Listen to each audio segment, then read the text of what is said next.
নমস্কার, welcome to my channel. আজকে সম্পূর্ণ অন্য একটা টপিক নিয়ে আলোচনা হবে। আজকের কী টপিক সেটা আপনারা থাম্বনেল দেখে অলরেডি বুঝতে পেরে গেছেন।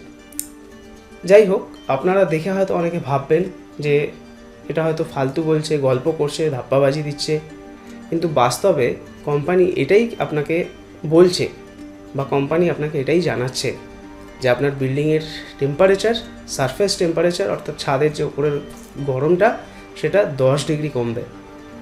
এটা কিন্তু কোম্পানি আপনাকে বলছে, তার যে প্রোডাক্ট সেই প্রোডাক্টে লেভেলিং করে রেখেছে সেটা দেখে এই ভিডিওতে থাম্বনেলটা বানিয়েছি। এখানে ভুল কিছু নেই, চলুন দেখেন।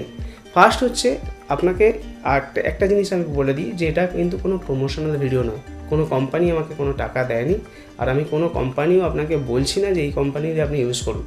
প্রত্যেকটা কোম্পানি ভালো, বড় বড় কোম্পানি যারা মার্কেটে নেমেছে বিজনেস করতে, কেউ চাইবে না যে আপনাকে খারাপ প্রোডাক্ট দিয়ে তার কোম্পানির আলটিমেট ক্ষতি করুক। কারণ একটা বড় কোম্পানি, বড় বিজনেস যখন হয়, সে তার ট্রাস্ট তৈরি করে, বিশ্বাস তৈরি করে, আদারওয়াইজ এই কোম্পানিটা চলে না। যাই হোক, এটা একটা অন্য পার্ট। তো যেটা বলছিলাম সেটা হচ্ছে এই যে জিনিসটা ইউজ করেছি আমি, বা যে আমার কাস্টমার ইউজ করেছে, সেটা হচ্ছে এশিয়ান পেন্টের এই ড্যাম্পপ্রুফ যে কোট এটা ইউজ করেছে। এটা সাধারণত কীভাবে ইউজ করতে হয়, কেন ইউজ করতে হয়, প্রথমে আগে এইগুলো আপনাকে জানতে হবে। সাধারণত কী হয়, ছাদে অনেক দিন পুরানো হয়ে গেলে, ধরুন দেখা গেল জল লিকেজ হচ্ছে, জল পড়ছে ভিতরে চুইয়ে, অথবা ছাদের কন্ডিশন খুব খারাপ হয়ে গেছে, কালো কালো স্টোন চিপ বেরিয়ে গেছে, সেই রকম পরিস্থিতিতে আপনাকে এটা লাগাতে হবে। এটা লাগালে কি হবে, ছাদটা হয়তো ভালো হবে না, কিন্তু ছাদে ওই জল লিকেজটা বন্ধ হবে, জলটা ডাউন নামা বন্ধ হবে। এইটা হচ্ছে মেন ফাংশান। আর ওই ওয়েদারের ব্যাপারটা, টেম্পারেচারের ব্যাপারটা, ওটা হচ্ছে সেকেন্ডারি ফাংশান। বোঝা গেল? এবার এটা লাগানোর জন্য কি করতে হবে, ফার্স্ট হচ্ছে আপনাকে ছাদটা ভালোভাবে ওয়াশ করতে হবে, পরিষ্কার করতে হবে, সারফেসটাকে ক্লিন করতে হবে।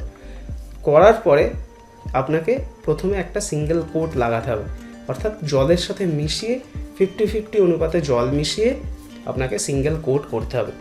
করার পরে নেক্সট সেকেন্ড হচ্ছে যেটা পার্ট, সেটা হচ্ছে আপনাকে আবার একটা কোট দিতে হবে, নর্মাল কোট, অর্থাৎ এটা আর জল দিয়ে নয়। এবং লাস্ট গিয়ে আরও একটা থার্ড কোট মারতে হয়, অর্থাৎ 3টে কোট আপনাকে দিতে হচ্ছে। এবার যদি আপনার ছাদে ক্র্যাক থাকে ছোটো ছোটো, সেখানে আপনাকে ক্র্যাক ফিলিং বলে একটা জিনিস পাওয়া যায়, একটা মেটেরিয়াল পাওয়া যায়, যেটা আমি এখানে দেখিয়ে দিচ্ছি। সেই মেটেরিয়ালটা দিয়ে আপনাকে ওই ক্র্যাকগুলোকে ফিল করতে হবে, করার পরে আপনাকে এটা লাগাতে হবে। তো এইটা লাগাতে মোটামুটি আপনার ধরে রাখুন 1000 স্কোয়ার ফিট যদি ছাদ হয়, সেক্ষেত্রে আপনার লাগবে নিয়ার অ্যাবাউট 40 লিটার।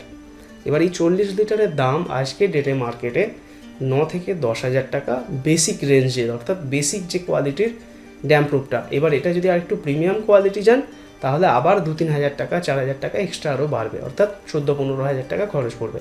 তো এই 1000 স্কোয়ার ফিটের জন্য আপনার প্রয়োজন হবে 40 লিটার 3টে কোট মারার জন্য। আর লেবার খরচ আপনার এখানে আসবে মোটামুটি ধরে রাখুন 3 থেকে 4 হাজার টাকা।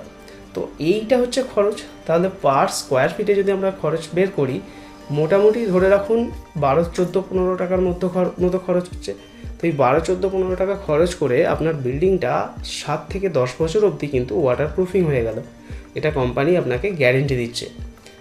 সেকেন্ড হচ্ছে আপনার টেম্পারেচার কিছুটা কমলো, গরমের সময় কিছুটা হলেও স্বস্তি পাবেন। আর থার্ড হচ্ছে আপনাকে ইমিডিয়েট জলছাদ বা শেড করে অনেক টাকা ইনভেস্ট করতে হলো না। কারণ একটা 1000 স্কোয়ার ফিটে জলছাদ করতে আপনার যত কমই হোক 40,000 টাকা মতো খরচ হবে। আর যদি শেড বানান 1000 স্কোয়ার ফিটে, অন্তত আপনার 1.5 থেকে 1,60,70 হাজার টাকা অবশ্যই খরচ হবে। তো এইটা আপনার মাত্র 10-15 হাজার টাকায় মিটে যাচ্ছে, যা আপনাকে 7 বছর প্রোটেকশন দেবে। তো এই হচ্ছে আজকের ভিডিওর টপিক। আশা করি বোঝাতে পেরেছি। চলুন এবার কিছুটা সাইটের ভিডিও দেখে নিই কীভাবে এর কাজ হয়।